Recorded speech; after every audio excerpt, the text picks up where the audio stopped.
नमस्कार मेरे प्यारे साथियों, मैं प्रवीण शर्मा आप सभी का बहुत बहुत स्वागत करता हूं स्टडी 91 में। आप मेरे प्यारे भाई सभी लोग जल्दी से एक बार वीडियो को शेयर करें और वीडियो को शेयर करके सभी लोग जल्दी से लाइव आ जाइए। बहुत बहुत जबरदस्त क्वेश्चन हम लोग लेके आए हैं। आप देख रहे हैं टॉप 100 क्वेश्चन, लगातार 100 क्वेश्चन हम लोग करने वाले हैं बैक टू बैक। जो बच्चे सुपर टेट की तैयारी कर रहे हैं, यूपी टेट की तैयारी कर रहे हैं, किसी और एग्जाम की तैयारी कर रहे हैं, तो ये बैक टू बैक 100 क्वेश्चन उनकी परीक्षा के लिए लाए गए हैं। तो सभी लोग एक बार जल्दी से जुड़ जाएं, वीडियो को शेयर करें। शानदार तरीके से सेशन को स्टार्ट करते हैं, जबरदस्त तरीके से। सभी बच्चे पेन और कॉपी लेकर बैठिएगा, क्योंकि एक से एक बेहतरीन क्वेश्चन है, आपको बहुत मजा आने वाला है। चलिए स्टार्ट करते हैं। ये देखिए आज का सबसे पहला क्वेश्चन। इस क्वेश्चन को कैसे सॉल्व करेंगे, क्या ले रहा है, क्या कह रहा है क्वेश्चन पढ़ें, सभी लोग क्वेश्चन पढ़ेंगे।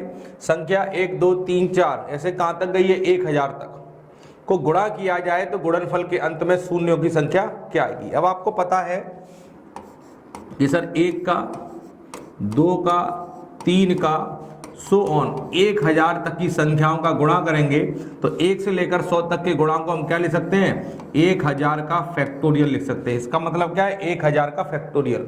भाई 1 से लेकर 1000 तक की संख्याओं का गुणा हो रहा है तो इसे हम बोलेंगे 1000 का फैक्टोरियल, क्योंकि 1000 के फैक्टोरियल का मतलब क्या होता है, किसी भी संख्या का जब फैक्टोरियल मान निकालते हैं तो इसका मतलब क्या होता है, 5 × 4 × 3 × 2 × 1।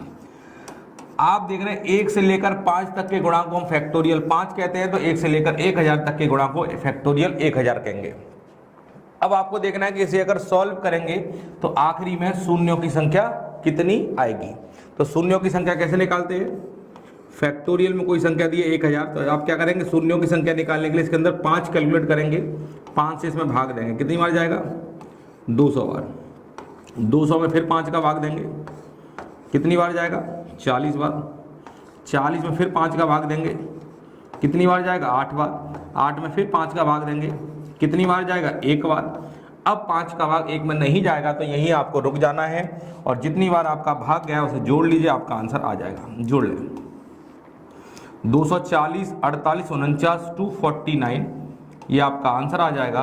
तो आप देखेंगे इसे अगर सॉल्व करेंगे तो आखिरी में 249 शून्य हमारे आएंगे, ये आपका आंसर है 249।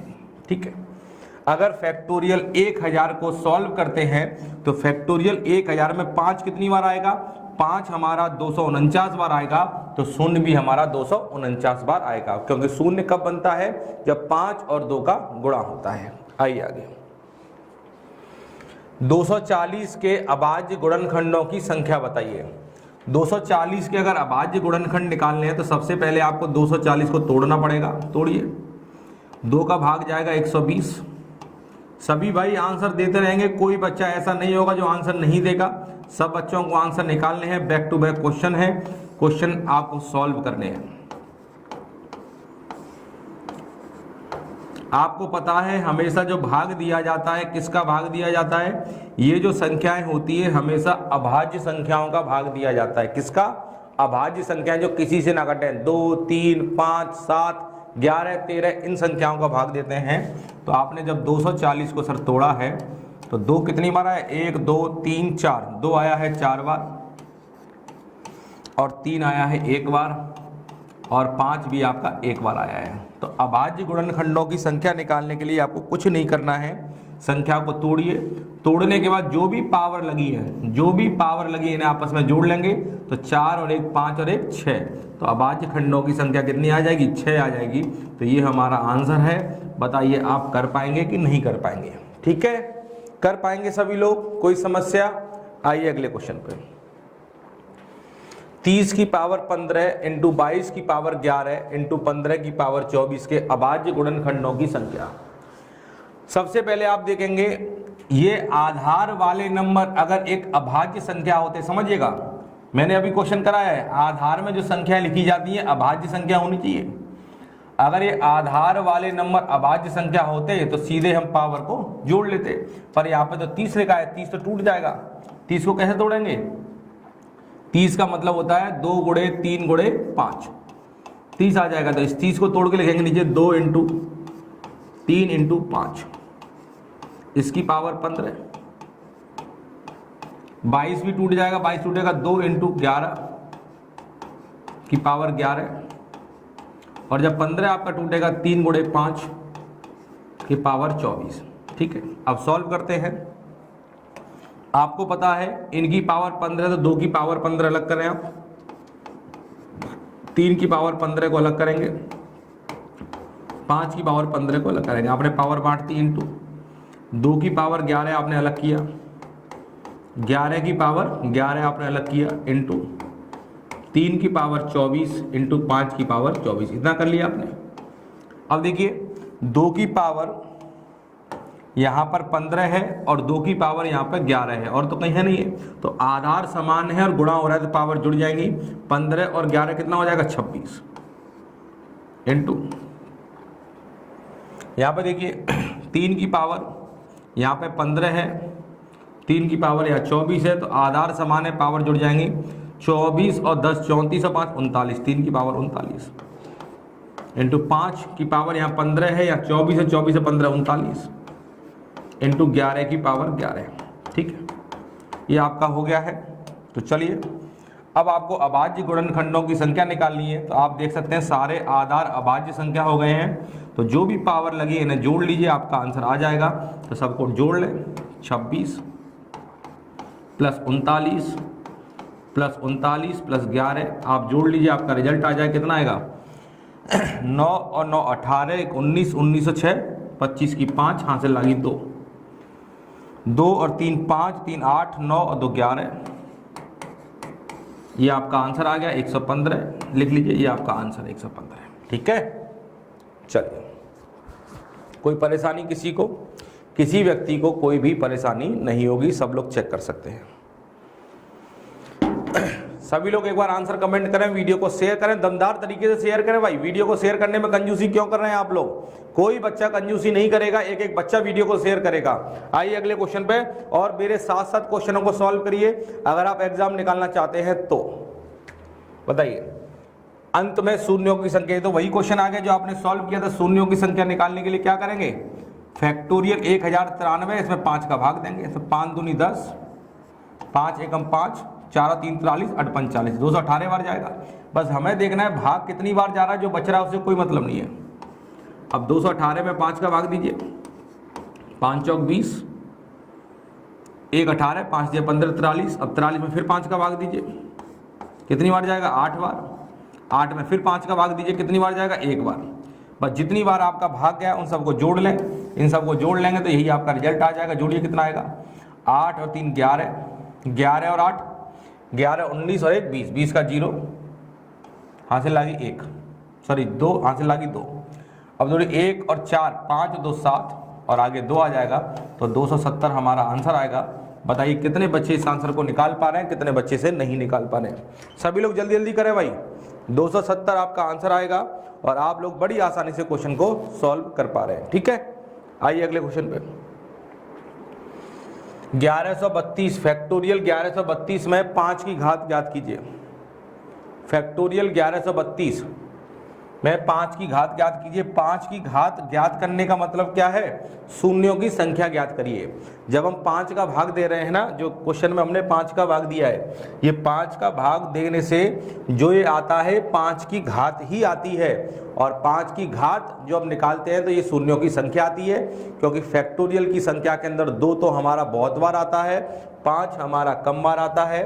तो यहाँ पे 5 की घात बोले चाहे शून्यों की संख्या बोले, तो फैक्टोरियल के नंबर में बात एक ही है। इसमें आप 5 का भाग देंगे, 5 दूनी 10, 5 दूनी 10, 5 छक्के 30, इतना आ जाएगा। 226 में फिर 5 का भाग देंगे, 5 चौक 20, 5 25, 45 में फिर 5 का भाग देंगे, 9 में फिर 5 का भाग देंगे, कितना आएगा 1। आप जोड़ लीजिए, आपका आंसर आ जाएगा। 6 और 5 11, 11 और 9 20, 1 21, 21 की 1, हासिल लागी 2। ठीक है, 4 और 2 6 और 2 8, और आ जाएगा 2, 281 शून्य हमारे आएंगे। ये हमारा आंसर है 281। लिख लीजिए, सॉरी हमें शून्य निकालना है, हमें 5 की घात निकालनी है तो 281 5 की घात आएगी, है ना। तो जितनी बार शून्य आता है उतनी ही बार 5 की घात आती है। तो शून्यों की संख्या या 5 की घात निकालने का तरीका दोनों का सेम है। समझ में आ रहा है सब लोगों के? कोई दिक्कत? आइए अगले क्वेश्चन पे। बहुत तेजी से करना है भाई, कोई बच्चा ढीला नहीं पड़ेगा, एकदम तेजी से करिए, कोई बच्चा स्लो ना पड़े, तेजी के साथ आंसर निकालना है, कोई भी बच्चा धीमे नहीं पड़ेगा। बताइए इसका बताना इकाई का अंक कितना होगा, बताइए। इसे सॉल्व करेंगे तो यूनिट डिजिट कितनी आएगी। तो आप देखिए इसके आखिरी में क्या लिखा है 3, और आपको पता है 3 की साइकिल कितने की होती है 4 की। तो पावर में 4 का भाग देंगे तो पावर 1 का आखिरी अंक क्या है डबल 44। 44 में जब 4 का भाग देंगे, 44 में जब 4 का भाग देंगे तो भाग पूरा पूरा चला जाएगा तो रिमाइंडर बचेगा 0। जब शेष 0 बचता है तो पावर क्या लगाते हैं 4 लगाते हैं। 3 की पावर 4 81, 81 का इकाई अंक 1 होता है, ठीक है। 5 की पावर आप कुछ भी कर ले आपका इकाई अंक 5 ही आएगा। 1 की पावर आप कुछ भी कर ले आपका इकाई अंक 1 ही आएगा। और 6 की पावर आप कुछ भी कर लें 6 के लिए इकाई अंक 6 ही आएगा। तो आप देखेंगे 5 1 6 माइनस का 6 प्लस का 6 कट जाएगा तो आपका सिर्फ बचेगा 1, तो आपका इकाई अंक 1 आ गया। आप सॉल्व कर लें, ये आपका आंसर है 1। ठीक है, कर पा रहे हैं सभी लोग। 2 की 3 की 7 की और 8 की साइकिल 4 की होती है, पावर में 4 का भाग देते हैं और रिमाइंडर अगर 0 आ रहा है तो जितने की साइकिल है उसे पावर बना देते हैं। साइकिल 4 की होती है तो पावर 4 लगेगी। 3 की पावर 4 कितना होता है 81, 81 का इकाई अंक 1 होता है। 5 की पावर कुछ भी कर लीजिए, 1 की पावर कुछ भी कर लीजिए, 6 की पावर कुछ भी कर लीजिए, इकाई अंक इतना ही आएगा। बताइए इसका इकाई अंक कितना आएगा। फैक्टोरियल 1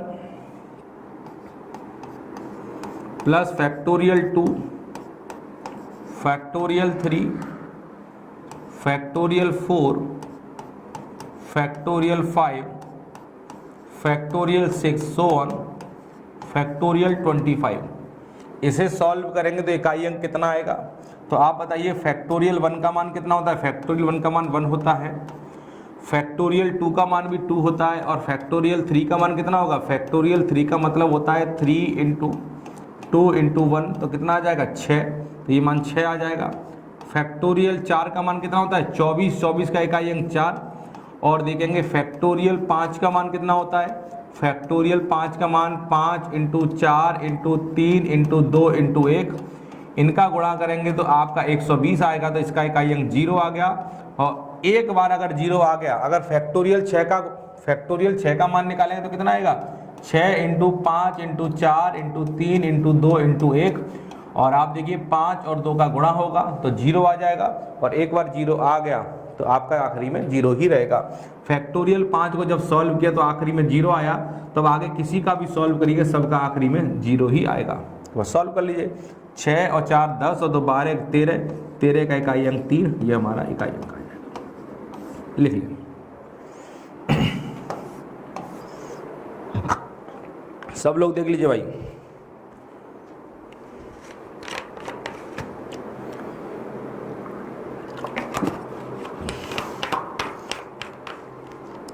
ठीक है, 3 आ गया, कोई दिक्कत।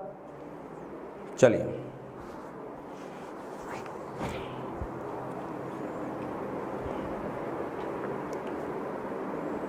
हो जाएगा। अगले पे आइए। x का मान क्या होगा कि 7 अंकी संख्या 72, 7 अंकी संख्या 72 से विभाज्य है। और आपको पता है कि सर अगर ये संख्या 72 से विभाज्य है तो 72 की डिविजिबिलिटी कहती है कि अगर आपकी संख्या 9 से और 8 से, अगर कोई संख्या 9 और 8 दोनों से कटेगी तो वो संख्या 72 से कट जाएगी। इतना आप जानते होंगे, सब लोग करेंगे भाई। 91876x2। अब ये संख्या 72 से कटेगी तो 72 का मतलब है 9 और 8 दोनों से कटेगी। तो सबसे पहले अगर मैं 9 का चेक करूं तो 9 के लिए रूल क्या कहता है। 9 के रूल कहता है कि अंकों का जोड़ अगर 9 से कटेगा तो संख्या 9 से कट जाएगी। तो अंकों का जोड़ देखिए, ये 9 से कट जाएगा, 8 और 1 9, 9 से कट जाएगा, 7 और 2 9 से कट जाएगा। अब 6 में क्या जोड़ूंगी 9 से कट जाए, तो x की जगह 3 ले लेंगे तो 6 और 3 9 आ जाएगा। तो हमारा ये भी 9 से कट जाएगा। भाई x में आप क्या जोड़ेंगे 9 से कट जाए, तो आप देखिए 6 में अगर 3 जोड़ेंगे तो 9 से कट जाएगा, 6 और 3 9 होता है। मतलब x बराबर 3 रखने पर ये संख्या जो है 9 से कट रही है। अब x बराबर 3 रखने पर 9 से तो कट गई। अब आप चेक करिए 8 से कट रही है कि नहीं कट रही है। तो आप देखिए 8 का रूल क्या कहता है, 8 का रूल कहता है कि अगर किसी संख्या के आखिरी के 3 अंक, अगर किसी संख्या के आखिरी के 3 अंक 8 से कटेंगे तो संख्या 8 से कट जाएगी। तो देखिए इस संख्या के आखिरी के 3 अंक ये रहे, तो 6x की जगह 3 ले लिया, ये चेक करिए 8 से कट रहा है। तो आप कहेंगे 8 7 56 बचेगा 63 में 56 गया 7 और 2 72, 8 9 72। आप देख रहे हैं 8 से भी कट रहा है, तो x बराबर 3 रखने पर 9 से भी कट रहा है, 8 से भी कट रहा है, तो x की वैल्यू कितनी आ जाएगी, x की वैल्यू सर 3 आ जाएगी। तो ये मेरा आंसर आ जाएगा। बताइए कितने बच्चे कर पाए, कितने बच्चे नहीं कर पाए। सब लोग एक बार दमदारी के साथ कमेंट करें। जितने लोग लाइव हैं वीडियो को एक बार लाइक करें, लाइक करेंगे सभी लोग। और बताइए कोई दिक्कत आपको नहीं आनी चाहिए, ठीक है। ये वो क्वेश्चन है जो एग्जाम में रेगुलरली आते हैं, ऐसे ही क्वेश्चन आपको परीक्षा में मिलेंगे और आपको बिल्कुल भी परेशान होने की जरूरत नहीं पड़ेगी। चलिए इसका बताइए।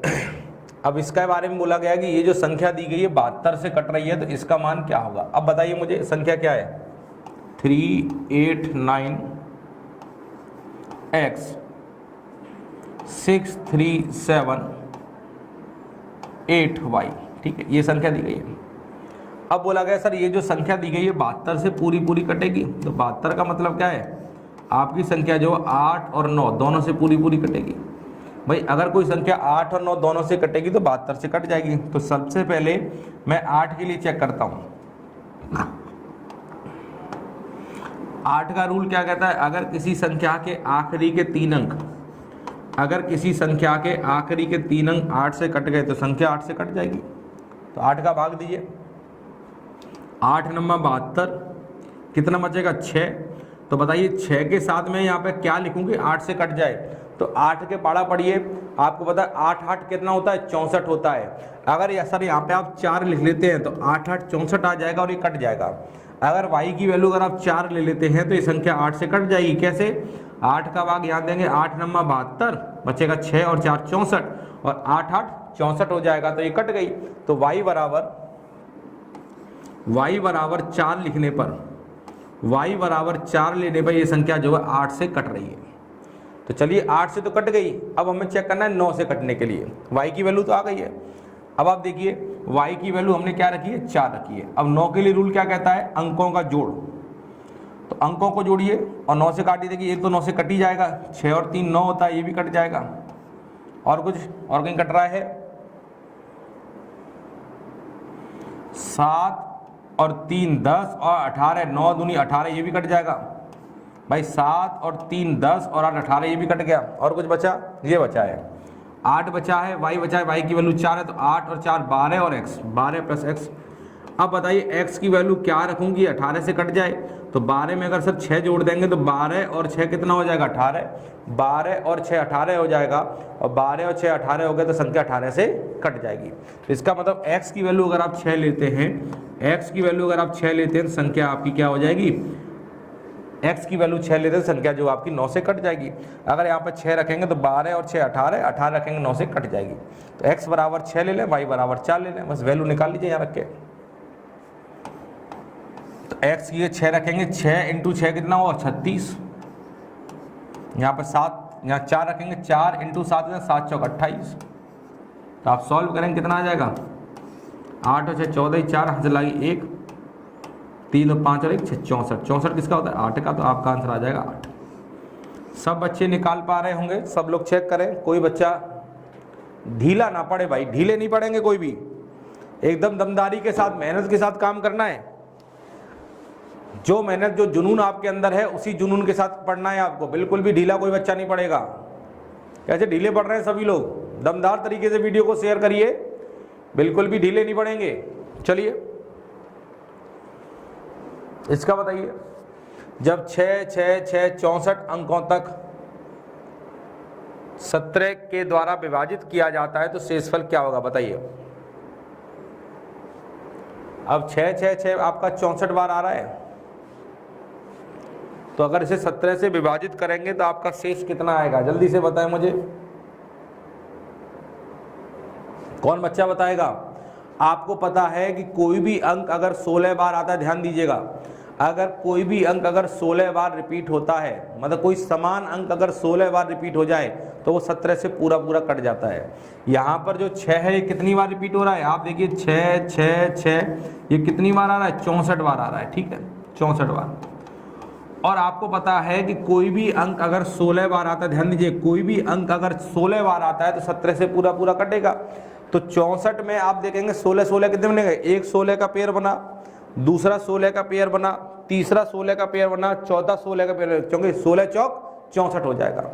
आप देख रहे हैं 64 के अंदर 16 16 के 4 पेयर बनते हैं, क्योंकि 16 चौक 64 होता है। और आपको पता है कोई भी अंक अगर 16 बार आता है तो 17 से पूरा पूरा कट जाएगा। तो 16 16 के 4 पेयर बने तो 17 का भाग देंगे तो इधर यहाँ भी पूरा पूरा जाएगा, यहाँ भी पूरा पूरा जाएगा, तो 17 का भाग पूरा पूरा चला जाएगा। और भाग जब पूरा पूरा चला आएगा तो रिमाइंडर कितना आएगा? 0 आ जाएगा। तो आपका आंसर 0 आएगा, आपको कुछ नहीं करना था। कोई भी अंक अगर 16 बार रिपीट होता है तो 17 से पूरा पूरा कटेगा। तो 64 बार में देख रहे हैं 16 चौक 64, 64 जो है 16 से पूरा पूरा कट रहा है, मतलब ये संख्या पूरी पूरी कट जाएगी, ठीक है। इसका बताइए, एक स्कूल में कुछ बेंच हैं, यदि प्रत्येक बेंच पर 3 विद्यार्थी बिठाया जाता है तो 5 और अधिक बेंच की आवश्यकता होती है। यदि प्रत्येक बेंच पर 4 विद्यार्थी बिठाते हैं तो 3 बेंच खाली रह जाती है, तो स्कूल में कितने बेंच और विद्यार्थी है? ध्यान दीजिएगा भाई, बेंच इसका ऑप्शन नहीं है, पर मैं सॉल्व कर रहा हूं, आप लोग ध्यान दीजिएगा। मैं मान लेता हूं स्कूल में बेंचों की संख्या कितनी है? x। माना कि स्कूल में बेंचों की संख्या x है, स्कूल में x बेंच है। अब विद्यार्थियों की संख्या मैं निकालता हूं, ध्यान दीजिएगा सभी लोग, नंबर ऑफ स्टूडेंट। अब विद्यार्थियों की संख्या मैं कैसे निकालूंगा? ध्यान दीजिएगा, मैंने एज्यूम कर लिया, माना कि स्कूल में बेंचों की संख्या x है। अब कह रहा है सर प्रत्येक बेंच पे अगर 3 लोगों को बिठाते हो तो एक बेंच पे अगर 3 लोगों को बिठाओगे तो x बेंचों पे कितने लोगों को बिठा लोगे? 3x। भाई एक बेंच पे 3 आदमी बैठ रहा है तो बेंच कितनी है? x। तो एक बेंच पे 3 आदमी बैठेगा तो x बेंच पे 3x के बराबर बैठ गया है। तो कह रहा है 5 और अधिक बेंच की आवश्यकता पड़ रही है। इतना आदमी बैठ गया है तब भी आपको 5 बेंचों की जरूरत पड़ रही है। 5 बेंचों की जरूरत क्यों पड़ रही है? क्योंकि आदमी आपके खड़े होंगे, तो कितने आदमी खड़े होंगे? तो एक बेंच पे 3 आदमी बैठता है, तो अगर आपको 5 बेंचों की जरूरत है तो कितना आदमी खड़ा होगा? एक बेंच पे 3 आदमी, तो 5 बेंचों में 5 दिया 15 आदमी आपका खड़ा हुआ है। ये तो बैठा हुआ आदमी है, खड़ा हुआ आदमी, दोनों को जोड़ दिया, टोटल आदमी आ गया। एक बेंच पे 3 विद्यार्थी बिठाते हैं तो x बेंचों पे 3x तो बैठ गए हैं। इसके अलावा भी आपको 5 बेंचों की जरूरत है। क्यों? क्योंकि एक बेंच पे 3 बिठा रहे हैं तो 5 बेंचों पे 15 लोग अभी आपके खड़े हैं, इसलिए आपको बेंचों की जरूरत है। तो ये तो बैठा हुआ आदमी, ये खड़ा हुआ आदमी, दोनों जोड़ दिया, टोटल विद्यार्थी आ गए। दूसरे केस पे आ जाइए, अगर प्रत्येक बेंच पे 4 विद्यार्थी बिठाते हो तो x बेंचों पे कितने लोगों को बिठाओगे? 4x के बराबर, इतने लोग बैठ गए। पर ऐसा करने पर 2 बेंच खाली रह जाती हैं। अगर एक बेंच पे 4 लोगों को बिठाना स्टार्ट कर दिया तो x बेंच पे 4x के बराबर लोग बैठ सकते हैं, पर 2 बेंच खाली rह गई हैं। अब एक बेंच पे 4 बैठ रहा है तो 2 बेंचों में 4 दूनी 8, मतलब 8 सीट आपकी खाली रहेगी, तो 8 इसमें से माइनस कर देंगे। ये भी विद्यार्थी है, ये भी विद्यार्थी, दोनों को बराबर कर दो। ये जाएगा इधर तो x बचेगा, 15 और 8 कितना होगा? 23। तो इसका मतलब बेंचों की संख्या आ गई 23, और विद्यार्थियों की संख्या भी आप निकाल सकते हैं। विद्यार्थियों की संख्या यहाँ से निकाल लो, 3 × 23 + 15, 69 + 10 कितना आ जाएगा? 79 + 5 84। ये आपका रिजल्ट आ जाएगा, आप देख लें। ये विद्यार्थियों की संख्या आ गई, ये बेंचों की संख्या आ गई, आप चेक कर लेंगे, ये आपके आंसर है। ठीक है, कर पा रहे हैं मेरे भाई? कोई दिक्कत, कोई परेशानी किसी विद्यार्थी को नहीं होनी चाहिए। कर पाएंगे? आइए आगे। एक संख्या को 6/5 से गुणा करने के लिए कहा गया, लेकिन गलती से 6/5 का भाग दे दिया, तो इस प्रकार प्राप्त उत्तर सही उत्तर से 121 कम आया है। ध्यान दीजिएगा, एक संख्या में 6/5 का गुणा करने को कहा गया था, लेकिन गलती से 6/5 का भाग दे दिया है। इस प्रकार जो उत्तर आया है 121 कम आया है। तो आप देखिए 6/5 का भाग देने को अगर गुणा में बदलें भाग के चिन्ह को अगर गुणा में बदलते हैं तो जिससे भाग दे उसका उल्टा हो जाएगा 5/6। तो इसका मतलब हुआ कि किसी संख्या में 6/5 का गुणा करना था और आपने 5/6 का गुणा कर दिया। ऐसा करने से जो उत्तर आया है वो 121 कम आया है। तो सबसे पहले क्या करेंगे, सबसे पहले हम संख्या को कुछ एज्यूम करेंगे, संख्या को कुछ मानेंगे। तो क्या माने, संख्या को हम कुछ मानेंगे तो संख्या को क्या मानेंगे, ध्यान दीजिएगा। संख्या को आप कुछ भी मान लें जो आपका मन करे, पर बेस्ट क्या है कि संख्या में 6/5 का गुणा करेंगे तो 5 से कटनी चाहिए, संख्या में 5/6 का गुणा करेंगे 6 से कटनी चाहिए। तो 5 और 6 इनसे कटने वाला कोई भी नंबर संख्या मान लीजिए। 5 और 6 से कटने वाला नंबर क्या होगा, 5 और 6 का एलसीएम, 5 और 6 का एलसीएम जो होगा, 5 और 6 का एलसीएम कितना आएगा, 30। तो आप इन दोनों से कटने वाला नंबर 30 मान लें, तो 30 का गुणा आप इसमें करेंगे और 30 का गुणा आप इसमें करेंगे, संख्या मान लिया 30। तो 5 छिक्के 30 छनक 36, तो आपका आया 36। यहाँ देखेंगे कितना आएगा, 25।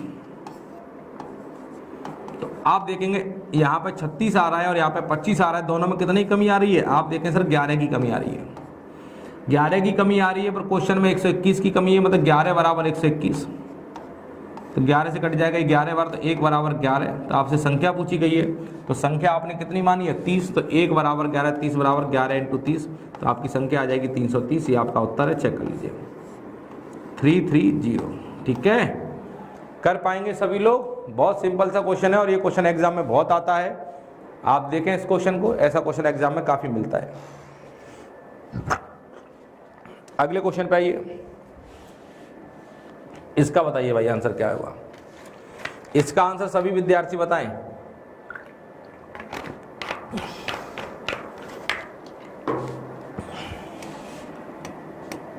सॉल्व करेंगे, इस तरह की सीरीज को नीचे सॉल्व करते हैं। पहले इन्हें जोड़ें, कितना लिखा है, 3 दूनी 6 और 1 7/3। अब इसे सॉल्व करेंगे, 4 + 1/7/3, तो 3 ऊपर चला जाएगा, 3/7। तो 7 चौक 28, 7 चौक 28 और 3 31/7। ठीक है, यहाँ आ जाइए, 7 + 1/31, 7 ऊपर चला जाएगा, 7/31। 7 7 × 21 2 17 + 7/31। 14 यहाँ से लागी 1 224/31 आ गया। ठीक है, इधर आ जाइए, यहाँ सॉल्व करेंगे। 1 माइनस ये 224/31 ऊपर जाए, 31 पंजे कितना होता है, 31 पंजे होगा 155। भाई 31 ऊपर जाए, 31 से गुणा 5 में होगा, अपॉन 224। इधर आ जाएगा 224 में से घटाइए, 224 माइनस 155, 224 माइनस 155 अपॉन 224। आप घटाएंगे, 14 में से 5 गया 9, ये 669/224, ये आपका आंसर आ जाएगा। आप चेक करें, सभी बच्चे चेक करें भाई, कमेंट करें सब बच्चे। ठीक है, बहुत बढ़िया, बहुत शानदार तरीके से आप लोग कर रहे हैं, बहुत बढ़िया। चलिए आइए अगले क्वेश्चन पे, तेजी के साथ चलना है भाई। 100 क्वेश्चन है तो थोड़ा स्पीड में चलना पड़ेगा, आप भी अपनी स्पीड बना के रखें। 4/5, 5/6, 6/7, 8/9 में कौन सी सबसे बड़ी भिन्न है। तो आप ध्यान दीजिए, जैसे ही भिन्न आपने देखा तो हर और अंश का अंतर कितना है, 5 में से 4 गया 1, 6 में से 5 गया 1। आप देख रहे हैं हर और अंश का अंतर समान है, और आपको पता है कि अगर दिए गए भिन्न में हर और अंश का अंतर समान है तो छोटे अंकों से मिलकर बनी भिन्न छोटी होगी और बड़े अंकों से मिलकर बनी भिन्न बड़ी होगी। कब, जब दिए गए भिन्नों में हर और अंश का अंतर समान है। तो आप देख रहे हैं हर और अंश का अंतर समान है, तो छोटे अंकों वाली छोटी, बड़े अंकों वाली बड़ी। तो आपसे सबसे बड़ी पूछ रहा है तो सबसे बड़े अंक यहाँ पर है, तो सबसे बड़ी भिन्न 8/9 हो जाएगी। अगर सबसे छोटी पूछता तो 4/5 हो जाती। तो आपका आंसर 8/9 आएगा। आइए आगे, जल्दी से बताएं इसका आंसर कितना आएगा। भाई पूरा का पूरा रिवीजन हो जाएगा, जितना भी पूरा मैथ सुपर टेट के अंदर आता है और किसी एग्जाम के अंदर आता है, पूरा का पूरा अर्थमेटिक मैथ मेंसुरेशन सहित सब कुछ रिवीजन आपका हो जाएगा। एक बार ये 2-2.5 घंटे आप मेरे साथ जुड़े रहिए। आप सॉल्व करेंगे तो सबसे पहले किसे सॉल्व करेंगे, यहां से सॉल्व करेंगे। 4.3 में से 2 घटाइए। देखिए बार जो लगाए ना, इसका मतलब होता है बार ग्राफ। रेखा कोष्टक जिसे कहते हैं वो होता है। बॉड मास लगेगा, बॉड मास क्या कहते हैं, सबसे पहले कोष्टक को हटाइए। अब कोष्टक में सबसे छोटा कोष्टक रेखा कोष्टक होता है, इसे हटाइए। 4.3 में से 2 घटाएंगे कितना आ जाएगा, 2.3 हट गया। अब इस वाले कोष्टक को उठाइए, इसमें क्या लिखा है 5.4, 5.4 में से 2.3 घटाएंगे तो 5 में से 2 गया 3 और 4 में 3 गया 1, 3.1 आ गया। इस वाले पार्ट को सॉल्व किया 3.1 आ गया। इस वाले कोष्टक को आ जाइए 6.5 माइनस 3.1, ये आ जाएगा 3.4 आ जाएगा। अब यहाँ पे आ जाइए 7.6 माइनस 3.4, 7 में से 3 गया 4, ये 0.2 आ जाएगा 4.2। यहाँ जाइए 8.7 माइनस 4.2 तो 4.5 आ जाएगा। ये आपका आंसर है 4.5। देख लीजिए आपका आंसर आ गया है, ठीक है, कर पाएंगे। 4.5 आपका आ गया है, बहुत बढ़िया। अगले क्वेश्चन बाजिए, इसे सॉल्व करेंगे तो कितना आएगा, जल्दी से मुझे बताएं। जोड़िए इसे। मैंने बताया कि कभी भी अगर ऐसी संख्या जोड़नी हो तो पॉइंट के बाद सब में बराबर बराबर अंक कर लें। यहाँ पॉइंट के बाद 4 अंक है तो यहाँ पे 3 है तो पीछे 1 जीरो बढ़ा लें। यहाँ पे 2 है तो यहाँ 2 जीरो बढ़ा लें। यहाँ पे 1 है तो यहाँ पे 3 जीरो बढ़ा लें। यहाँ पे 1 भी नहीं है तो पॉइंट के बाद 4 जीरो बढ़ा लें, ठीक है। पॉइंट के बाद सब में बराबर अंक कर लिए। अब पीछे से जोड़ना स्टार्ट करिए। पॉइंट वाली संख्याओं को जोड़ने के लिए पॉइंट के बाद सब में बराबर अंक करें और पीछे से जोड़ना स्टार्ट कर दें, क्योंकि पॉइंट के बाद इन जीरो लगाने से कोई फायदा नहीं होता है। जोड़िए 3 और 0, 0 0 0 0 तो 3 ही आ जाएगा। अब 1 और 3 कितना होगा, 1 और 3 4, 0 0 0 तो 4 आ गया, 4 आ गया। और चलिए पॉइंट का लगा दिया, आगे जोड़िए। इसके बाद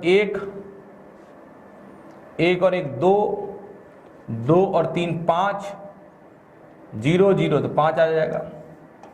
तो ऐसा कुछ आ रहा है लास्ट में, 5 4 3 कहीं आ रहा है लास्ट में, तो आप देखेंगे 5 4 3 सर लास्ट में यहाँ आ रहा है, तो यही आपका आंसर हो जाएगा। आपको चेक करने की जरूरत ही कहाँ है भाई। आप पीछे जो रहे हैं तो लास्ट में 5 4 3 आया और आपने देखा ऑप्शन में 5 4 3 यहाँ दिया गया और किसी में लास्ट में 5 4 3 नहीं दिया गया, तो यही मेरा आंसर हो गया भाई। आपने देखा कि 1 और 1 2, 2 और 3 5, बस तो 5 4 3 यहाँ पे आ रहा है। आपको सॉल्व करिए मत, खत्म हो गया क्वेश्चन भाई। कुछ क्वेश्चन ऑप्शन से जल्दी सॉल्व होते हैं तो ऑप्शन भी मैच करते रहा करें साथ साथ। इसका बताइए, पहले तो बताइए 2916 किसका वर्गमूल होता है। वर्गमूल निकालना जानते हैं आप, 2916 किसका वर्गमूल होता है। तो आप देखिए, अगर आपको पता है तो बहुत अच्छी बात है, नहीं जान लीजिए। आखिरी अंक कितना है 4, 6 और 6 देखा तो 6 किसके लास्ट में आता है, 4 का वर्ग करेंगे तो लास्ट में 6 आता है और 6 का वर्ग करेंगे तब भी लास्ट में 6 आता है भाई। 4 का वर्ग 16 आखिरी में 6 आता है, 6 का वर्ग 36 आखिरी में 6 आता है। इतना करके पीछे के 2 घटा दो। अब बताओ 29 किसके वर्ग के बीच में आता है, 5 का और 6 का वर्ग करेंगे इनके बीच में 29 आ जाएगा। 5 का वर्ग 25, 6 का 36 इनके बीच में आएगा। तो इनमें छोटा वाला नंबर क्या है 5। अब चेक करना है 4 और 6 में क्या आएगा, तो आप देखेंगे 5 और 6 का गुणा करिए, 5 6 30, 30 आ गया। अब 29 जो है 30 से छोटा है, तो इन दोनों में छोटा क्या है 4, तो ये 54 का होगा, ठीक है। ये 54 का होता है, चेक कर लीजिए।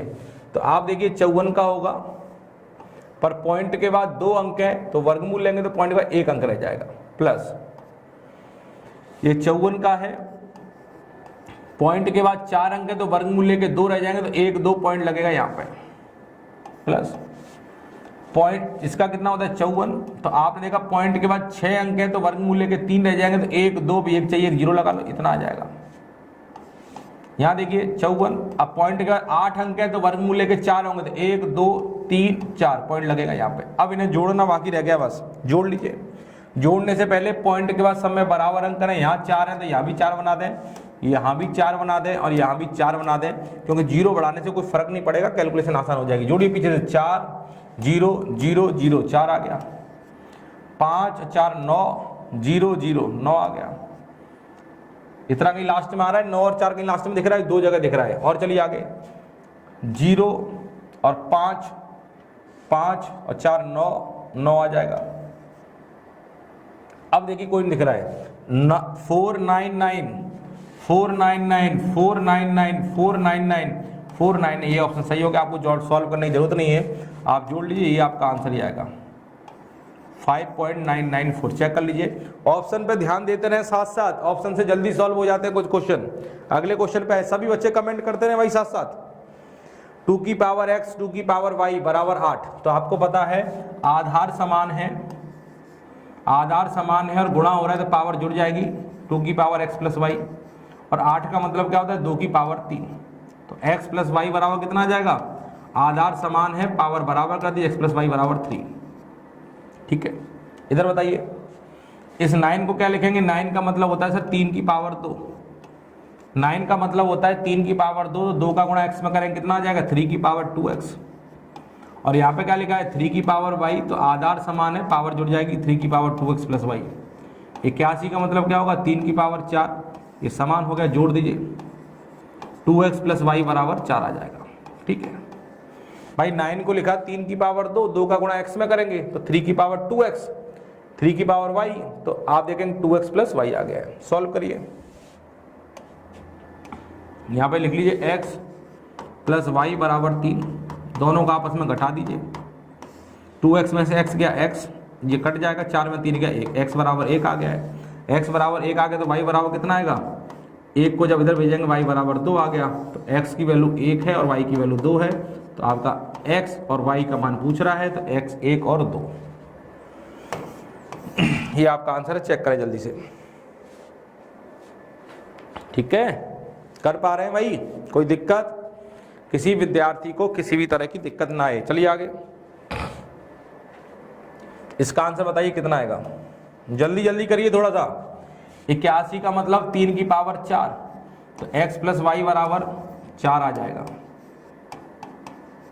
इस 81 का मतलब 3 की पावर 4, तो पावर 4 का गुणा इसमें होगा 3 की पावर 4 x माइनस वाई बराबर 3 की पावर 1, आधार समान है पावर बराबर करिए, तो 4 का गुणा कर लीजिए 4x माइनस 4y बराबर 1 आ गया। ठीक है, कुछ नहीं करना है, इस वाले समीकरण में 4 का गुणा करिए और इसमें जोड़ दीजिए, 4 का गुणा करेंगे 4x प्लस 4y, 4 चौक 16, दोनों को जोड़ दो, इससे कट जाएगा 8x बराबर 17। तो आपसे किसका मान पूछा, x का मान पूछा 17/8, ये x का मान आ जाएगा, और आप देख लें 17/8, ये वाला ऑप्शन आपका सही है, 17/8। ठीक है, चलिए आगे,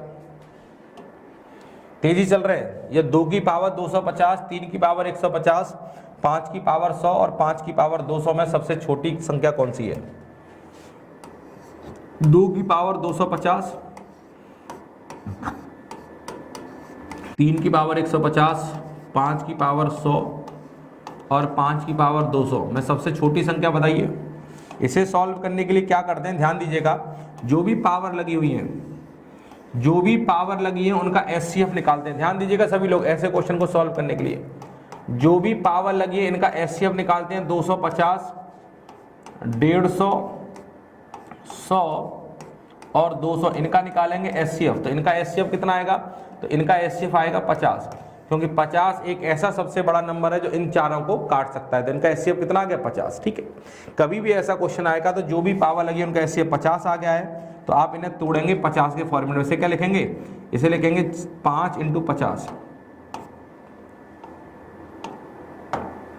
इसे लिखेंगे 5 × 50, क्योंकि 50 का और 5 का गुणा करेंगे 250 आ जाएगा। इसे लिखेंगे 3 × 50, ये 150 आ जाएगा। इसे लिखेंगे 2 × 50 और इसे लिखेंगे 4 × 50। ठीक है, अब इसे ऐसे भी लिख सकते हैं 2 की पावर 5 की पावर 50, क्योंकि पावर के ऊपर पावर होती है, पावर का गुणा होगा, 50 का गुणा 5 में होगा तो 250 हो जाएगा।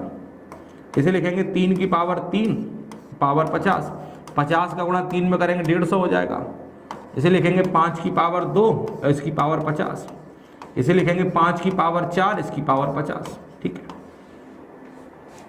अब देखिए आपने इनका एचसीएफ 50 निकाला था, तो एचसीएफ 50 निकालने का मतलब है सबकी पावर आपको 50-50 बनानी है। सबकी पावर क्या हो गई, समान हो गई है। 2 की पावर 5 कितना होता है 32, 32 की पावर 50 हो गया। 3 की पावर 3 में 27, 27 की पावर 50 हो गया है। 5 की पावर 2 कितना होता 25, 25 की पावर 50 हो गया। 6 की पावर 4 कितना होता 625 की पावर 50 हो गया। अब आपको सबसे छोटी संख्या बतानी है, तो आप देखिए सबकी पावर तो समान है, अब आपको सबका आधार देखना है, जिसका आधार छोटा होगा वो छोटी होगी, जिसका आधार बड़ा होगा वो बड़ी होगी। तो सबसे छोटा आधार यहाँ दिख रहा है, तो ये संख्या सबसे छोटी होगी, और ये कहाँ से आई है, 5 की पावर 100 से आई है, ये सबसे छोटी होगी, तो 5 की पावर 100 हमारा आंसर आ जाएगा। लिख लीजिए 5 की पावर 100 हमारा आंसर आ जाएगा। सब बच्चों की समझ में आना चाहिए भाई, जब पावर बराबर होगी तो आधार ही तो देखना है, जिसका आधार बड़ा होगा वो बड़ी हो जाएगी, जिसका आधार छोटा होगा वो छोटी हो जाएगी। तो इनका एचसीएफ लेने से जो एचसीएफ आया है 50, उसी को हम पावर बना देते हैं। एचसीएफ अगर हमारा 50 आएगा तो पावर बन जाएगी, और जिसकी पावर छोटी होगी वो जिसका आधार छोटा होगा वो छोटी, जिसका आधार बड़ा होगा वो बड़ी हो जाएगी। समझ में आ रहा है? सब लोग थोड़ा तेजी से चलिए। और बैक टू बैक क्वेश्चन है, एक से एक बेहतरीन दमदार क्वेश्चन है, किसी बच्चे को थकना नहीं है भाई, थकना बिल्कुल मना है यहाँ पे, बैक टू बैक लगे रहना है, बिल्कुल नहीं थकेगा कोई बच्चा। बताइए, अगर आप पढ़ाई करेंगे मन लगा के तो आप बिल्कुल नहीं थकेंगे।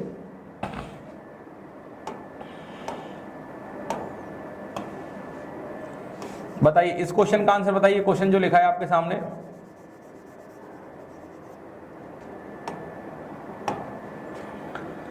ये 9/4 लिखा है, 9/4 का मतलब क्या हो जाएगा, 9/4 का मतलब होगा 3/2, है ना। और आपको पता है, आपको इतना पता है, मैंने बताया भी था कि कभी अगर किसी भिन्न की पावर अगर लगी है, मान लो a/b की पावर 5, अगर आप इसका उल्टा कर दें b/a कर दें तो प्लस की पावर किस में हो जाएगी, माइनस में, और माइनस की पावर प्लस में हो जाएगी। ठीक है, अब लिखा है देखिए 9/4, 9/4 को क्या लिखेंगे, 9 होता है 3 का वर्ग और 4 होता है 2 का वर्ग, तो क्या हो जाएगा 3/2 की पावर 2 और 2 का गुणा x में होगा तो कितना हो जाएगा 2x हो गया। ठीक है, और आगे देखिए, अगर आप आगे देखते हैं 8 का मतलब क्या होता है 2 की पावर 3, 8 का मतलब होता है 2 की पावर 3, और 27 का मतलब क्या होता है 3 की पावर 3। तो आप देखेंगे 2/3 की पावर 3 आ जाएगा, 3 का गुणा इसमें होगा 3x - 3 बराबर 2/3। अब यहाँ 2/3 है, यहाँ भी 2/3 है, तो यहाँ भी 2/3 को उल्टा कर दो, इसे 2/3 बना देंगे, तो पावर ये उल्टा कर दिया तो पावर माइनस में हो जाएगी, माइनस का 2x इंटू 2/3, 3x - 3 बराबर 2/3। इसकी पावर तो कुछ है ही नहीं, तो आपको पता है आधार समान है, गुणा हो रहा है, पावर जोड़ दीजिए, तो माइनस का 2x और 3x कितना होगा, 3x में से 2x किया तो x - 3 आपने जोड़ दिया, और यह पावर कितनी है 1। भाई आधार समान है, पावर जुड़ गई, और आधार समान है तो पावर बराबर भी होगी, तो इन दोनों को सॉल्व किया तो इन दोनों का सॉल्यूशन कितना आया, 3x में से 2x किया x - 3 बराबर 1, तो x बराबर कितना आ जाएगा 4, x बराबर 4 आ जाएगा। तो ये आपका आंसर है, चेक कर लीजिए। ठीक है भाई, आधार समान है, गुणा हो रहा है, पावर आपकी जुड़ गई, अब आधार समान है तो पावर बराबर कर दी, इधर आएगा सॉल्व करके x - 3, इधर आएगा 1, तो x - 3 बराबर 1, तो x बराबर 4 आ गया है। कर पा रहे हैं सभी मेरे भाई? कोई दिक्कत? किसी भाई को दिक्कत नहीं होनी चाहिए भाई। एक बार वीडियो को शेयर करिए, शेयर करने में क्यों दिक्कत हो रही है आप लोगों को, बिल्कुल वीडियो को शेयर करिए और इस क्वेश्चन का आंसर बताइए, जल्दी फास्ट स्पीड में करना है भाई, कोई बच्चा ढीला ना पड़े, ढीले मत पड़े, एकदम पूरी ऊर्जा एनर्जी के साथ काम करना है, बिल्कुल ढीला नहीं पड़ना है आप लोगों को। चलिए, दो संख्याओं का एचसीएफ और एलसीएम 19 और 969 है, यदि एक संख्या 57 है, दूसरी संख्या क्या होगी। तो आपको पता है पहली संख्या और दूसरी संख्या का गुणा हमेशा किसके बराबर होता है, इनका एलसीएम और एचसीएफ के गुणा के बराबर होता है। ठीक है, तो आप देखेंगे एक संख्या 57 है, दूसरी संख्या निकालनी है, बराबर एलसीएम कितना है 19 और ये कितना है 969, तो 19 दिया 57, 3 से कट गया, 3 से इसे काटेंगे, 3 तरह का 9, 3 दूनी 6, 3 तरह का 9, तो ये आपकी दूसरी संख्या आ जाएगी 323, ये आपका आंसर आ गया, लिख लीजिए। ठीक है, चलिए आगे, बहुत तेजी चलना है। दो संख्याओं का लासा और मासा, दो संख्याओं का जो एलसीएम है ना, एचसीएफ का 44 गुना है, जो एलसीएम है वो 44 गुना है एचसीएफ का, दो संख्याओं का एलसीएम जो है उनके एचसीएफ का 44 गुना है। एलसीएम और एचसीएफ का योगफल, देखिए लासा मतलब एलसीएम को एल, इन दोनों को जोड़ेंगे तो कितना आ जाएगा 1125, इन दोनों का जोड़ 1125 के बराबर है, 1125 है। तो आप देखिए एलसीएम बराबर 44 एच है, तो यहाँ रखेंगे 44 और एच, एल की जगह रखेंगे 44 एच और एच कितना होगा 45 एच बराबर 1125। तो आप देखिए 9 से कटेगा, 9 पन्ना 45, 9 से कटेगा 9 एकम 9, 9 दूनी 18, 9 पन्ना 45, 5 से भी कट जाएगा 25 बार, ऐसे बराबर 25। एलसीएम कितना आ जाएगा 44 इंटू 25,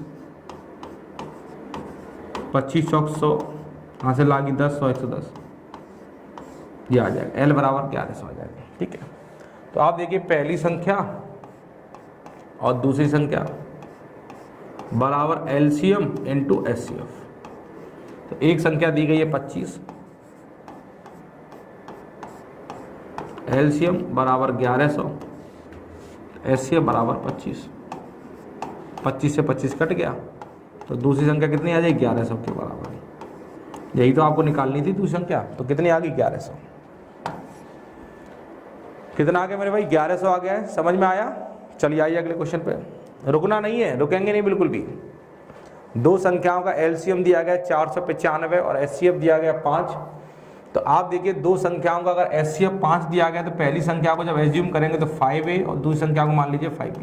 ठीक है, क्योंकि भाई अगर एचसीएफ 5 दिया गया तो दोनों संख्याओं के अंदर जो कॉमन होगा वो क्या होगा 5 होगा, तो 5 तो दोनों की संख्याओं के अंदर रहना ही रहना है, तो 5 तो दोनों का कॉमन होगा। जो कॉमन नहीं है वो मैंने ए और बी ले लिया, ए और बी में कुछ कॉमन नहीं है। इन दोनों संख्याओं का योग दिया गया 100, दोनों को जोड़ेंगे तो 5 कॉमन आ जाएगा।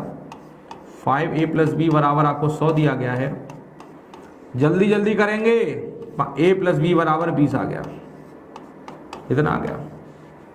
और इनका एलसीएम निकालेंगे तो एलसीएम कैसे निकालते हैं, जो कॉमन है वो ले लो। कॉमन क्या दिख रहा है दोनों में 5 कॉमन है, और जो कॉमन नहीं है वो भी ले लो, a इंटू बी। एलसीएम आ गया, एलसीएम बराबर 495,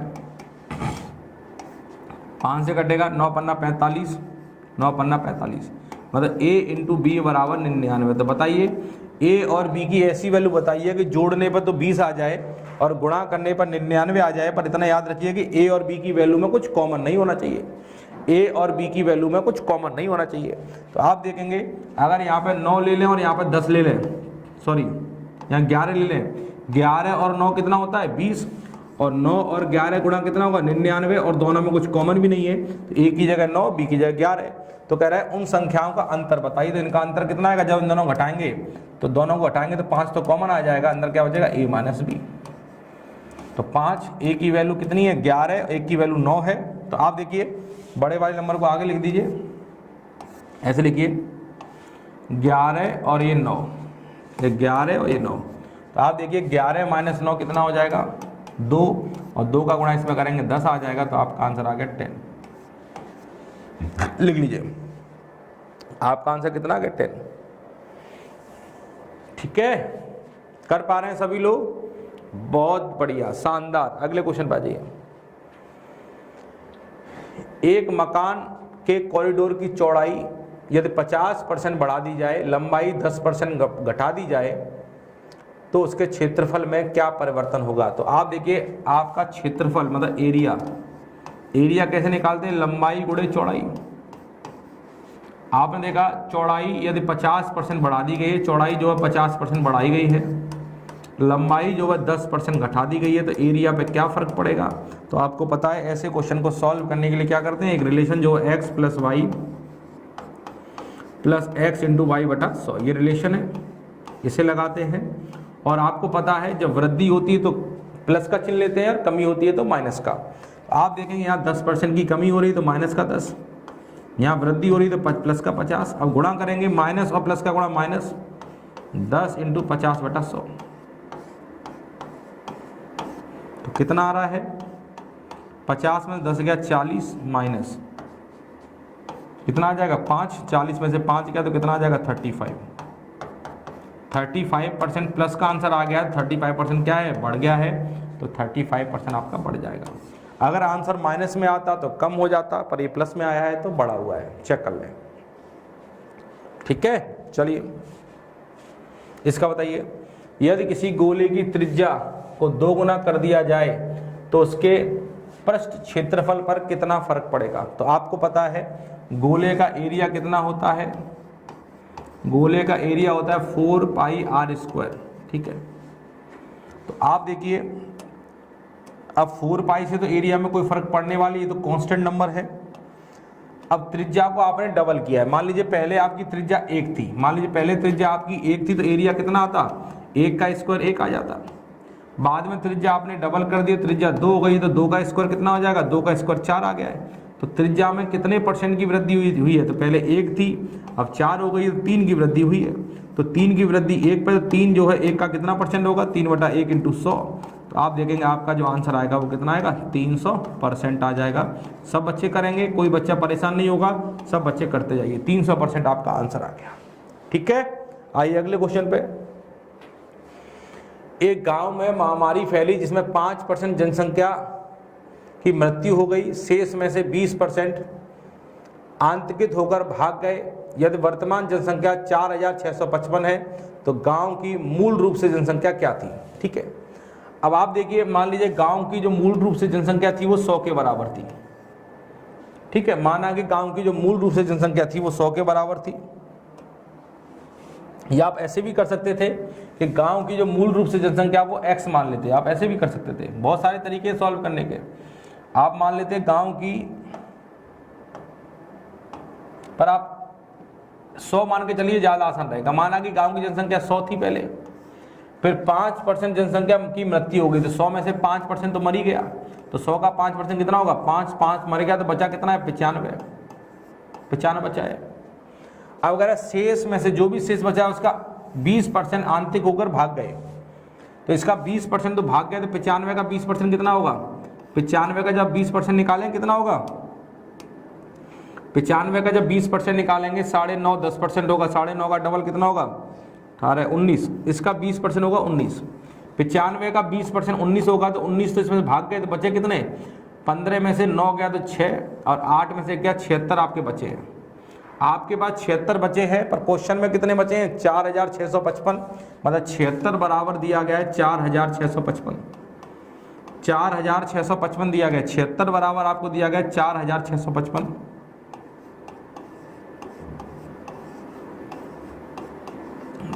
बराबर 4655। तो आप सॉल्व करेंगे तो बताइए किससे कट रहा है, किससे कट रहा है, हैं?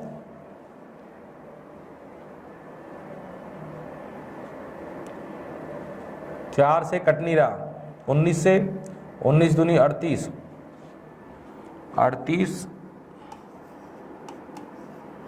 19 चौक 76, हाँ ठीक है 19 से कट रहा है, 19 चौक 76, 19 से काटेंगे 19 दूनी 38, तो बचेगा कितना आपका, बचेगा 8 5 85, 19 चौक 76 बचेगा, 9 पन्ना 45, 4 बराबर 245 आ गया है। तो मूल रूप से जनसंख्या कितनी है 100, तो 100 थी, 100 बनाने के लिए 4 को 100 बनाना है तो 25 का गुणा करिए, तो इसमें भी 25 का गुणा कर दीजिए, आपका आंसर आ जाएगा। तो 25 का गुणा करें कितना आएगा, 25 पंजे 125, हासिल लागी 12, 100 और 12 112, हासिल लागी 11, 50 और 11 कितना हो जाएगा 6125, ये आपका आंसर आएगा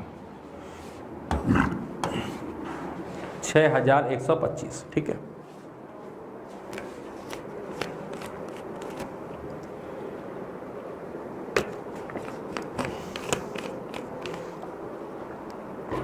हो गया। अगले क्वेश्चन पे आइए। एक व्यक्ति अपने मासिक वेतन का 15% भाग रसोई घर में खर्च पर, 20% भाग अपने बच्चों की शिक्षा पर, 8% भाग अपने परिवार की बीमा राशि पर और 17% घर की अन्य वस्तुओं पर खर्च करता है। यदि वो 6000 रुपये बचाता है तो कुल मासिक वेतन क्या है। देखिए एक व्यक्ति अपने मासिक वेतन का 15% तो रसोई घर पे खर्च किया, 20% यहाँ खर्च किया, 8 यहाँ खर्च किया, 17 यहाँ खर्च किया है, और पूरा खर्चा लगातार किया है, कहीं नहीं भूला गया, शेष में से खर्च किया है। जब लगातार खर्चा किया तो सबका खर्चा जोड़ लो, तो कितना आएगा 15 और 10, 15 और 20 35, 35 और 17 और 8 कितना होता है 25, 35 और 25 कितना हो जाएगा 35 और 25 60%, टोटल 60% हो रहा है। देखिए 17 और 8 25 और 20 25 और 20 45, 50 60% आपका खर्चा हुआ है।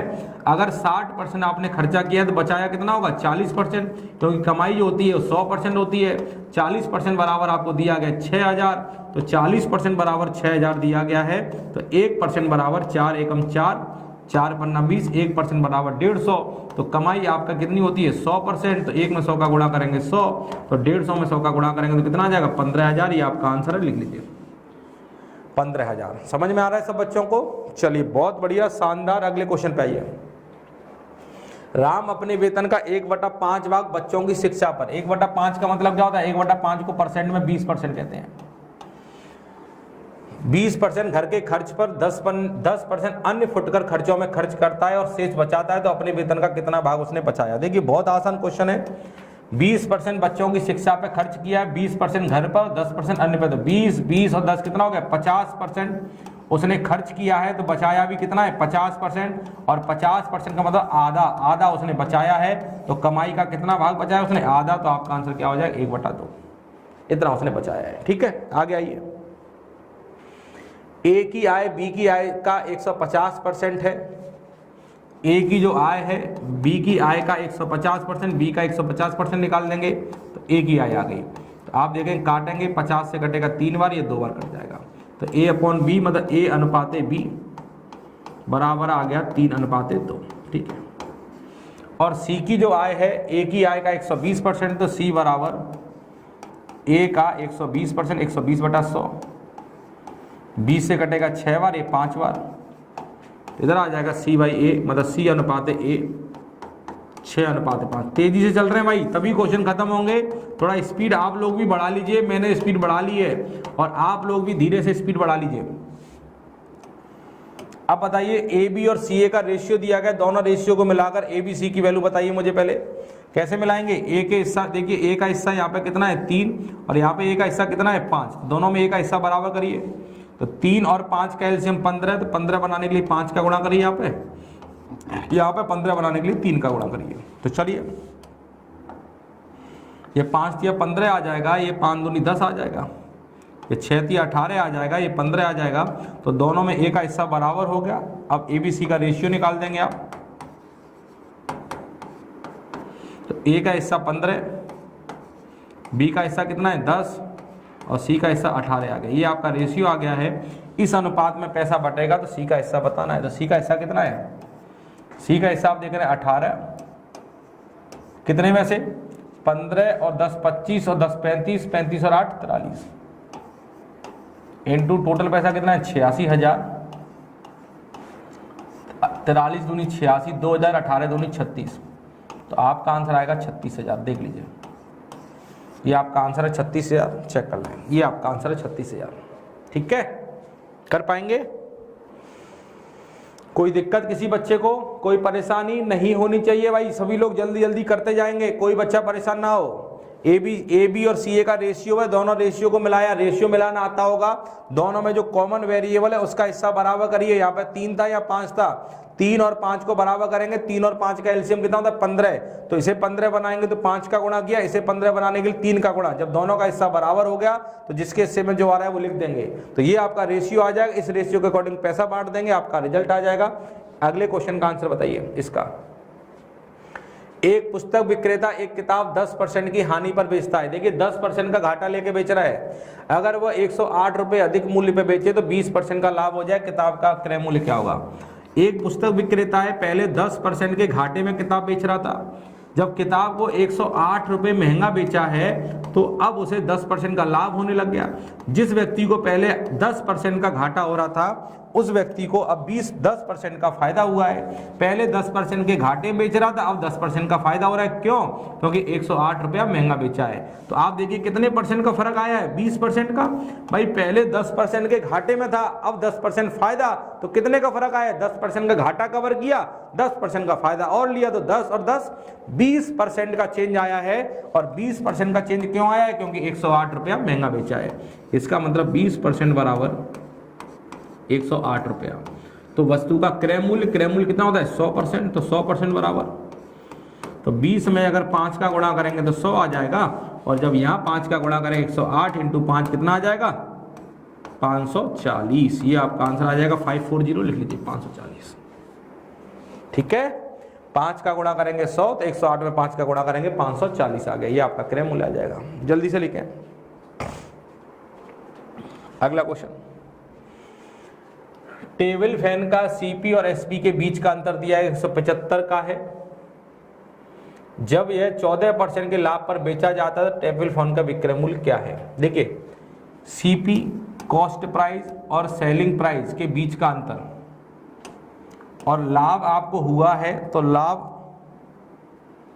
लाभ अगर हुआ है तो आपका सेलिंग प्राइस कॉस्ट प्राइस से ज्यादा रहा होगा। सीपी और एसपी का जो अंतर दिया 175 दिया गया है, और कह रहा है 14% के लाभ पर बेचा गया है। तो ध्यान दीजिएगा, लाभ कब होता है? कॉस्ट प्राइस पर आप लाभ लगाते हैं, 14% का लाभ हुआ 100 प्लस 14 114/100 बराबर एसपी। अगर आपको सेलिंग प्राइस निकालना होता है तो कॉस्ट प्राइस पे लाभ लगाते हैं। लाभ लगाने का मतलब है कि आपने 14% महंगा बेचा है। टोटल आइटम 100% का आता है, अगर 14% महंगा बेचा है तो आपने 114% का बेचा है, तो सीपी का 114% निकालेंगे तो इसके बराबर आ गया। ठीक है, अब देखेंगे 2 से कटेगा ये 5 बार और 7 बार, 2 से कटेगा 50 बार, तो इधर चला जाएगा ये, तो एसपी अपॉन सीपी बराबर कितना आ गया? 57/50। ध्यान दीजिएगा, क्वेश्चन खत्म होने वाला है। तो आप देखेंगे सीपी के हिस्से में 57 आ रहा है, एसपी के हिस्से में 50, दोनों में कितने का अंतर है? 7 का, दोनों में 7 का अंतर है। और यहाँ दोनों में कितने का अंतर है? 175 का, मतलब 7 कितने के बराबर होना चाहिए? 175 के। भाई यहाँ पे अंतर 175 का है और यहाँ पे अंतर 7 का है, तो 7 बराबर 175, तो 1 बराबर 7 दूनी 14, 7 5 35, 1 बराबर से 25 आ गया है। तो क्या पूछ रहा है? वस्तु फैन का विक्रय मूल्य। तो विक्रय मूल्य आपको कितना दिख रहा है? विक्रय मूल्य आपका 57 है, तो 57 बराबर जब 1 बराबर 25, 57 बराबर 25 × 57, 25 7 175, हासिल आ गई 17, 25 पंजे 125 और 10 135 और 7 42, 1425, ये आपका आंसर आएगा। चेक कर लें, ये आप चेक कर लीजिए, आपका आंसर है। बहुत सिंपल सा क्वेश्चन था, आप लोग बताएं आपकी समझ में आया कि नहीं आया। ठीक है, कर पा रहे हैं सभी लोग? चलिए, बहुत बढ़िया, शानदार। अगले क्वेश्चन पे आइए। यदि किसी वस्तु का क्रय मूल्य विक्रय मूल्य का 5/7 भाग है तो प्रतिशत लाभ या हानि बताइए। देखिए, किसी वस्तु का जो कॉस्ट प्राइस है ना, वो सेलिंग प्राइस का 5/7 भाग है, ये कहना चाह रहा है। तो इधर आ जाएगा सीपी अपॉन एसपी बराबर 5/7। इतना समझ में आ रहा है? क्रय मूल्य जो है विक्रय मूल्य का 5/7 है, तो इसका मतलब क्रय मूल्य बराबर विक्रय मूल्य का 5/7, तो इधर आ जाएगा सीपी अपॉन एसपी बराबर 5/7। तो 5 की तो खरीद है और 7 का बेचा गया है। तो आप देखिए, आपको लाभ हुआ है कि घाटा हुआ है? तो आपने देखा 7 का बेचा है, 5 का खरीद, 2 का लाभ हुआ है। अब 2 का लाभ हुआ है, लाभ हमेशा किस पे होता है? लाभ हमेशा किस पे होता है? क्रय मूल्य पे। तो 2 का लाभ हुआ है 5 पे, तो 2/5, 2/5 को परसेंट में क्या कहते हैं? 40%। तो आप देखेंगे इससे कट जाएगा तो आपको 40% का लाभ हुआ है, तो पहला वाला ऑप्शन आपका सही हो जाएगा। ठीक है, कर पा रहे हैं? 40% का आपको लाभ होगा। अगले क्वेश्चन पे आइए, बताइए इस क्वेश्चन का आंसर क्या होगा? एक व्यापारी एक वस्तु को 10% के लाभ पर बेचता है। यदि वह वस्तु को 10% कम मूल्य पे खरीदता और 2 रुपए कम में बेचता तो उसे 16 सही 2/3% का लाभ होता। तो वस्तु की लागत कीमत बताइए। कर लेंगे, बहुत अच्छा क्वेश्चन है मेरे भाई, सभी लोग बताएं, एकदम सॉल्व करें, सभी लोग आंसर निकालें। ध्यान दीजिएगा, माना कि वस्तु का जो क्रय मूल्य है वो 100 के बराबर, 100 का आइटम खरीदा है आपने और 10% का लाभ लेकर बेचा है, तो 100 का 10% कितना होगा? 100 का 10% होगा 10, तो आपने बेचा कितना? 110 का। अब अगर वस्तु को 10% कम में खरीदते, अगर 10% कम में खरीदते, 100 का 10% 10, 10 कम में खरीदते, कितने खरीदते? 90 का। और 2 रुपए कम में बेचते, अगर 2 रुपए कम में बेचते तो इतने का लाभ होता। 16 सही 2/3% को भिन्न में क्या कहते हैं? 1/6 का लाभ होता। तो आप देखिए, इतने का आपने खरीदा है 90 का और आपको लाभ हुआ 1/6 का, तो 90 का 1/6 कितना होगा? 90 का 1/6 होगा 6 कम 6, 6 पन्ना 30, 15 का लाभ होता। तो 90 पे 15 का लाभ होता, तो आप कितने का बेचते? 105 का बेचते। पहले आपने 110 का बेचा है, अब आप 105 का बेच रहे हैं, कितने का फर्क आया है? कितने की कमी हुई है? आप कह रहे सर 5 की कमी हुई है, पर क्वेश्चन में कितने की कमी हुई है? क्वेश्चन में सर 2 की कमी हुई है, मतलब 5 बराबर 2 रुपया। भाई अगर आपने 90 का बेचा है तो इतने का लाभ हुआ है, इतने बराबर 1/6, तो 90 का 1/6 होगा 15, 15 का लाभ हुआ तो 90 पे 15 का लाभ, 105 का बेचा है। पहले 110 का, अब 105 का, 5 की कमी हुई है, पर आपने तो 2 की कमी की थी, मतलब 5 बराबर 2। तो लागत मूल्य कितना है? 100, तो 100 बराबर कितना आ जाएगा? तो 5 बराबर 2, तो 100 बराबर 5 को अगर 100 बनाना है, 5 को 100 बनाने के लिए 20 का गुणा होगा, तो यहाँ भी 20 का गुणा होगा, तो कितना आ जाएगा? 40 रुपया, 40। ठीक है, ये आपका 40 आ गया, लिख लें 40 रुपया। बताइए, चलिए और आज की क्लास को यहीं पे वाइंड अप करते हैं। अब मुलाकात करेंगे अगली क्लास में। ये जो क्वेश्चंस की सीरीज हम लोगों ने स्टार्ट की है, 100 क्वेश्चन की सीरीज, उसमें से काफ़ी क्वेश्चन हमने आज की क्लास में डिस्कस किए हैं और बाकी के क्वेश्चन अगली क्लास में डिस्कस करेंगे। तो आज की क्लास को यहीं पे वाइंड अप करते हैं। उम्मीद है कि आपको बहुत मजा आया होगा आज की क्लास में। ये क्वेश्चनों की सीरीज है और जो एग्जाम आपका संडे को होने वाला है उसके लिए बहुत इंपॉर्टेंट क्वेश्चंस रहेंगे, तो एकदम आप इन क्वेश्चनों को लगाइएगा और बाकी क्वेश्चन हम अगली क्लास में डिस्कस करेंगे। तो चलिए क्लास को यहीं पे समाप्त करते हैं। Thank you, bye, take care.